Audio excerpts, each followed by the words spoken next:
Hello everyone, welcome back to my YouTube channel. So in this particular lecture, we'll be talking about a topic from strategic management and that is how to enter into global market. तो ये एक ऐसा topic है जिससे काफी सारे questions competitive exams में भी आते हैं, but it is very common question which we gets in the paper of business strategy और कॉर्पोरेट स्ट्रैटेजी। तो आज हम इसके बारे में बात करेंगे। कोई भी कंपनी जब ग्लोबल जाने के बारे में सोचती है, जब इंटरनेशनल स्ट्रैटेजीज के बारे में सोचती है, जब इंटरनेशनल मार्केट्स में जाने के बारे में सोचती है, तो वो क्या कौन कौन सी स्ट्रैटेजी बनाती है, हम उसके बारे में इस लेक्चर में बात करेंगे। Let's begin. तो 5 मेन चॉइसेस होते हैं, 5 main there are mainly 5 strategies through which you can get into international markets. What are those 5 strategies? The first one is called exporting, the second one is called licensing, third is called franchising, fourth is called joint ventures and fifth one is called setting up the whole owned subsidiary। तो ये 5 choices हैं आपके पास। इन पांचों में से कोई भी choice आप यूज कर सकते हैं या इनके combination को भी यूज किया जा सकता है for entering into different international markets। All these points in details now।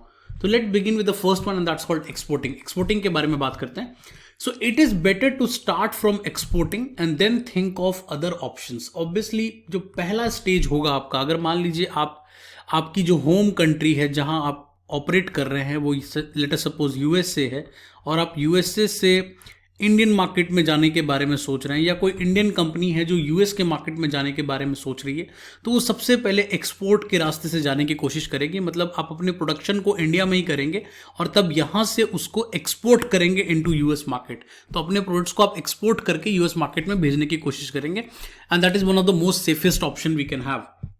इसके 2 बड़े फायदे होते हैं। The first benefit is it saves a lot of cost of manufacturing in the host country.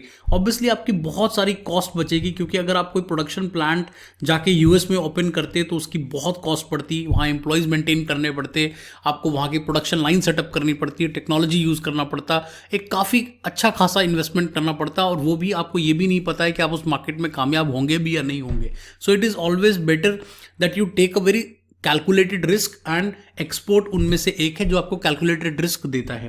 The second benefit is matching the consistency of the economies of scale. Obviously बात है कि US market में किस तरह की demand है ये आपको अभी नहीं पता, तो उस डिमांड को पहले कैलकुलेट करना बहुत इंपॉर्टेंट है, because based on the demand ही आप अपना इन्वेस्टमेंट करेंगे और जिस हिसाब से आप इन्वेस्टमेंट करेंगे उसी हिसाब से फिर ये डिसीजन होगा कि आप पूरे कैपेसिटी के हिसाब से अपने प्रोडक्शन कर रहे हैं या नहीं कर रहे हैं। इकोनॉमीज ऑफ स्केल का मतलब होता है कि आप अपनी पूरी कैपेसिटी के साथ प्रोडक्शन कर रहे हैं और उसी हिसाब से मार्केट में डिमांड भी देखने को मिल रही है।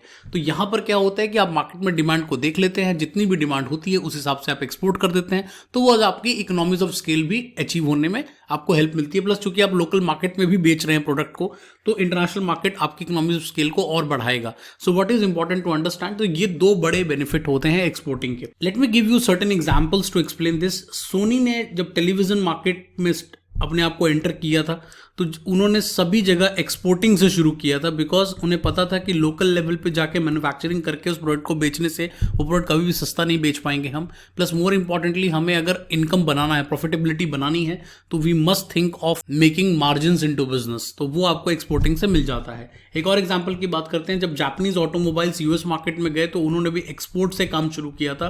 वो यूएस मार्केट में जाके मैन्युफैक्चर नहीं करने लगे, वो पहले जापान में ही बना करके वहां से उसको एक्सपोर्ट करते थे to US market. Although there are so many benefits, बहुत सारे बेनिफिट्स मैंने आपको बताए, बट कुछ ड्रॉबैक्स भी हैं, तो उसके बारे में ही बात कर लेते हैं। पहला, ट्रांसपोर्टेशन कॉस्ट बहुत बढ़ जाती है आपकी। स्पेसिफिकली अगर आप बल्क प्रोडक्ट्स की बात करें, अगर आप कोई बल्की प्रोडक्ट बना रहे हैं, आपका जो प्रोडक्ट है वो काफ़ी स्पेस लेता है, काफ़ी हाई ऑन वेट है, तो उस कंसिडरेशन में आपकी ट्रांसपोर्टेशन की कॉस्ट बहुत ज़्यादा बढ़ जाती है। बट अगेन आपको वो ट्रेड ऑफ देखना पड़ेगा कि ट्रांसपोर्टेशन कॉस्ट वाइज मुझे वो चीज़ सस्ती पड़ रही है या मुझे वहाँ अगर प्लांट में खोलूंगा प्रोडक्शन वाइज वो मुझे सस्ता पड़ रहा है, तो वो एक बार आपको कैलकुलेशंस करनी पड़ेंगी। Second thing is you may find local production much cheaper in the certain countries. अब कुछ कंट्रीज हैं जैसे चाइना हो गई, साउथ कोरिया हो गया, ये कुछ ऐसी कंट्रीज हैं जहां पर कि जो लोकल लेवल पे मैन्युफैक्चरिंग है वही आपको बहुत सस्ती पड़ती है।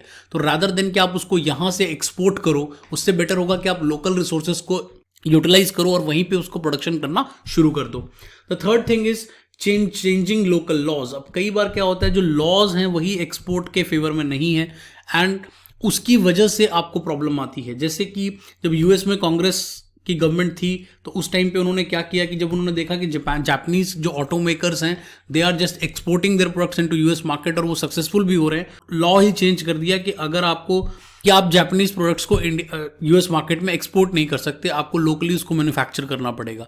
तो इस तरह के काफी इश्यूज आ सकते हैं रिलेटेड टू एक्सपोर्टिंग। एक और जो मेजर ड्रॉबैक इसमें आ जाता है that is hiring the local marketing agents. अगर आप किसी भी, ऑब्वियस सी बात है, अगर आप एक्सपोर्ट कर रहे हो तो आप वहां के लोकल किसी मार्केटिंग कंपनी को कह रहे होगे उस प्रोडक्ट को कि उस प्रोडक्ट को मार्केट में प्रमोट करने के लिए, तो उस सेंस में वो जो मार्केटिंग एजेंट्स होते हैं वो मल्टीपल कंपनीज के प्रोडक्ट को डील कर रहे होते हैं, स्पेशली आपके कॉम्पिटिटिव कंपनीज के भी प्रोडक्ट को डील कर रहे होते हैं। तो वो काफी रिस्की हो सकता है sometimes, because they are handling both the companies और multiple companies at one point of time.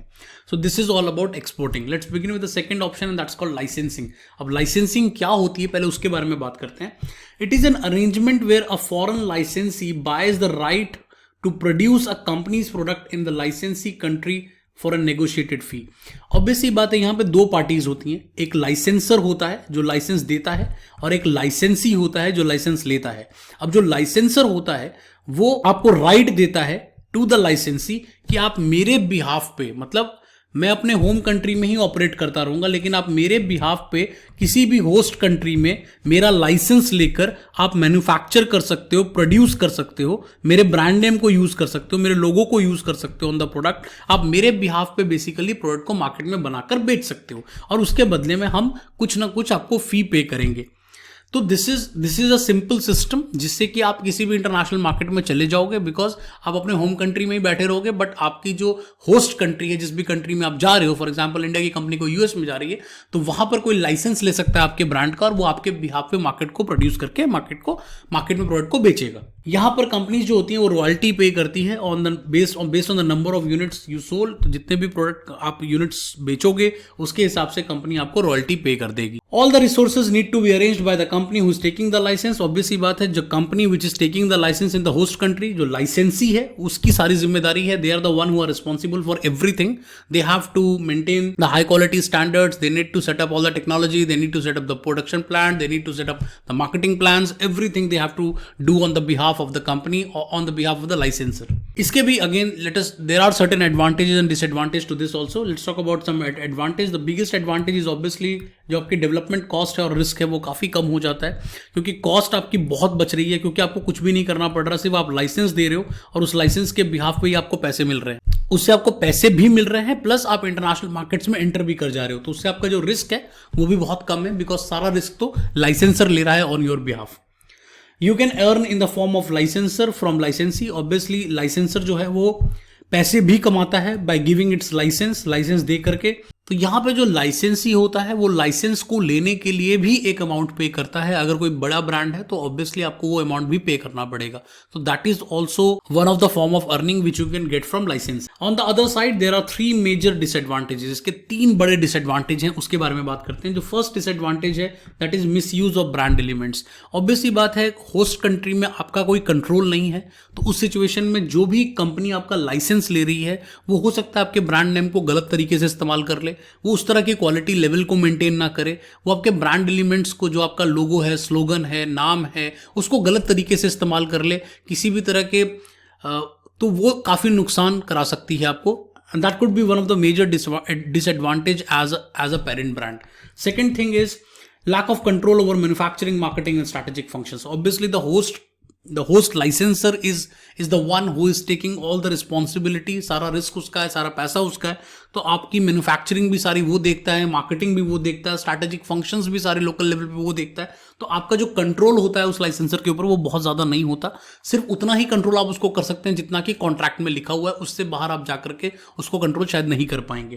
The third thing is secrecy of technology. Obviously कोई भी कंपनी है अगर वो अपना फॉर्मूला बता देगी, वो अपना टेक्नोलॉजी का टेक्निक बता देगी, तो ऑब्वियसली उसको काफी लॉस होगा। फॉर एग्जांपल आप कोको कोला को बनाने का एक फॉर्मूला है, अगर वो फॉर्मूला ही लाइसेंसर को वो दे देगी तो ऑब्वियसली वो लाइसेंसर क्यों रहेगा, वो कोको कोला खुद ही नहीं बना लेगा।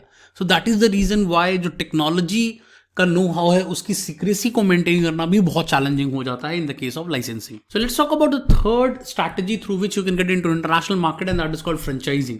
फ्रेंचाइजिंग क्या होती है is similar to licensing but has a longer term commitment involved. काफी हद तक लाइसेंसिंग से मैच करता है, बट यहां पर जो कमिटमेंट होती है वो much more longer period of time के लिए होती है.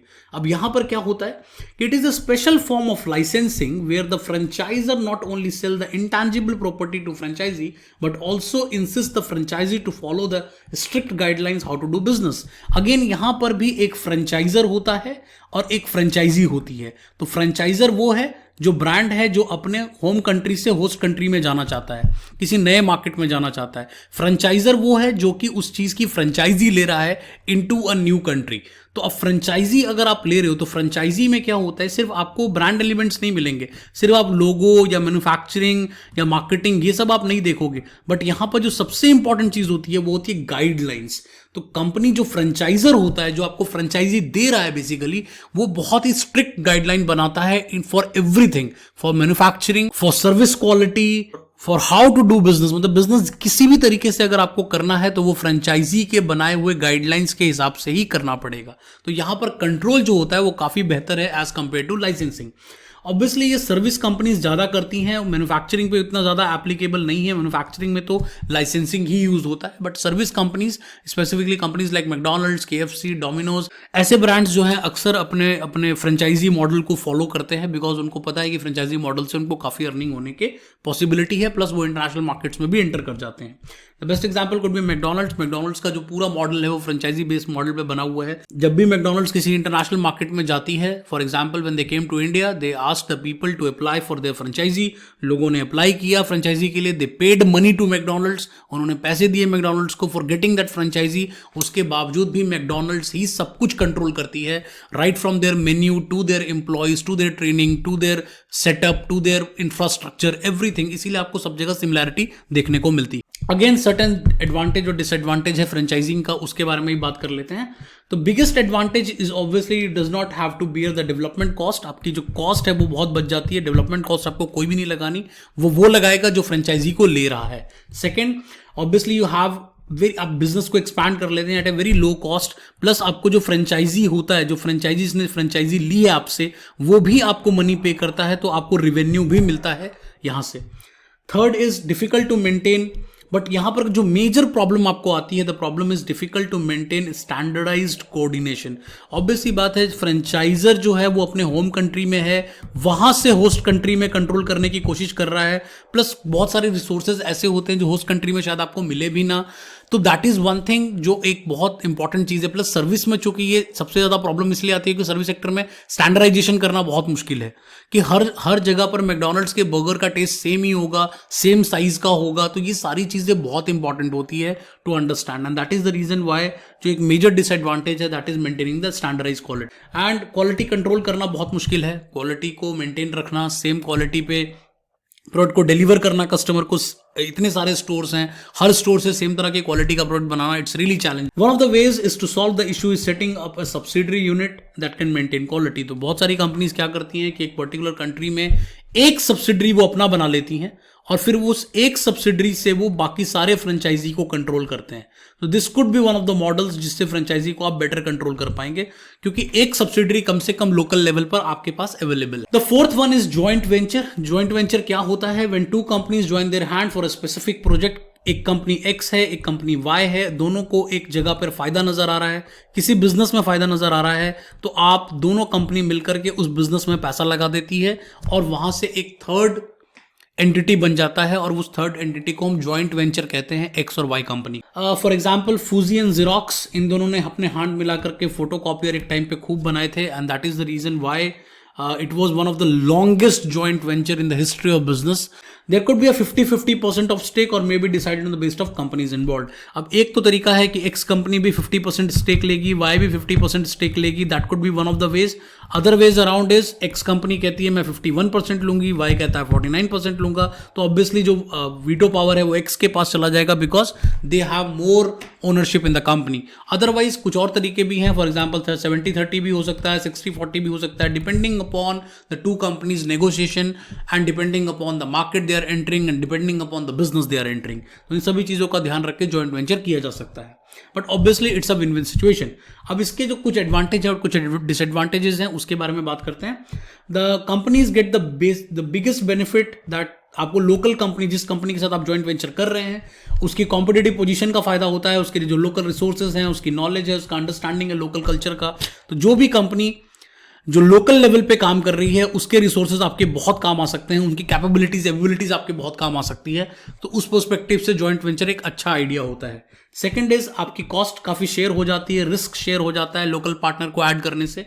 इन some countries it is the only feasible option. कुछ कंट्रीज में यही एक फिजिबल ऑप्शन रह जाता है। जैसे जापान में जापानीज गवर्नमेंट ने क्लियरली कह दिया था कि अगर यूएस की कंपनीज को जापान में आके बिजनेस करना है तो उसको कोई जापानीज लोकल कंपनीज के साथ टाई अप करना पड़ेगा। तो ऑब्वियसली आपके पास चॉइस ही कह रही है, you have to get into the venture, you have to get into the joint venture with a Japanese company to do business into Japan. The major disadvantage is obviously no control over local operations. Obviously local operations जो local company होती है वो dominate करती है उस situation में और generally वही सारा कंट्रोल रखती है। मोर इंपॉर्टेंटली आपका जो ओनरशिप है उसको लेकर काफी कंफ्लिक्ट हो जाता है कि जो 60% या 70-30 या 60-40 या 50-50 इसको लेकर के एक लगातार टसल बना रहता है in ownership. And technology know how को शेयर करने में अक्सर कंपनी हेजिटेट करती है, बिकॉज उनको पता होता है कि अगर हम अपना टेक्नोलॉजी क्या हम यूज कर रहे हैं या हम क्या कंपोनेंट्स इसमें यूज कर रहे हैं, अगर वो हम बता देंगे तो ऑब्वियसली उससे आपके कॉम्पिटिटर तक भी वो बात पहुंच जाएगी और उसको काफी रिस्की हो जाता है। सो that is the one of the reasons also joint venture करने से कंपनी घबराती है। Let's talk about the last one and that is called owned subsidiaries, the fifth one.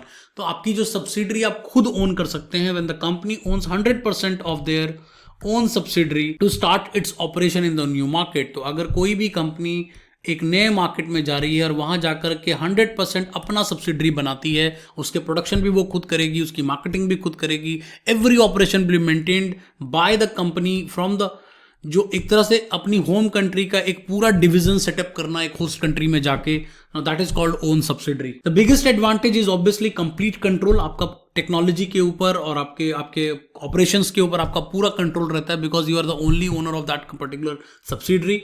And the company gives opportunity to reach out economies of scale as per the demand. Obviously वहां पर जाकर आप demand को calculate कर सकते हो, वहां के हिसाब से प्रोडक्शन को हिसाब से सेटअप कर सकते हो और उसी हिसाब से आप इकोनॉमीज ऑफ स्केल को भी अचीव कर सकते हो, अपने रिसोर्सेज को मैक्सिमम यूटिलाइज कर सकते हो, आप किसी पे डिपेंडेंट नहीं हो। प्लस मोर इंपॉर्टेंटली आपका जो कॉस्ट और रिस्क है वो दो सबसे बड़े डिसएडवांटेज है यहाँ पर, बिकॉज आपकी कॉस्ट बहुत ज़्यादा लगेगी प्लस रिस्क भी बहुत ज़्यादा है एक इंटरनेशनल मार्केट में जाने का, क्योंकि हो सकता है आपको वहाँ का कल्चर समझ में ना आए, आपको वहाँ की लैंग्वेज समझ में ना आए, वहाँ के लोगों की प्रेफरेंसेस समझ में ना आए, और एक हर नए मार्केट का एक नया चैलेंज होता है। तो अगर आप उसको लोकल लेवल पे लोकल टाइप्स के थ्रू नहीं समझेंगे या एक्सपोर्ट के थ्रू नहीं समझेंगे तो आपसे एरर होने के बहुत चांसेस हैं। तो यहाँ पर काफ़ी कंपनीज ये करती हैं कि initially they can start with export and after that exporting, जब उनको लगता है कि वहाँ पे अच्छा डिमांड है तो either they can get into joint ventures और they can acquire some company over there, और either they can get into merger और they can joint venture with someone. और अगर बहुत उनको लगे कि वहाँ पर अगर बहुत ज़्यादा बेनिफिट है या डिमांड है तो आप अपनी सब्सिडरी भी बना सकते हैं। तो इसमें से कोई भी ऑप्शन को आप लैडर वाइज यूज करके ऊपर बढ़ सकते हैं। I hope you understand this lecture. Thanks for watching, subscribe to my channel, like and share, ताकि बाकी स्टूडेंट्स को भी फायदा मिल सके। Will you meeting in the next lecture very soon.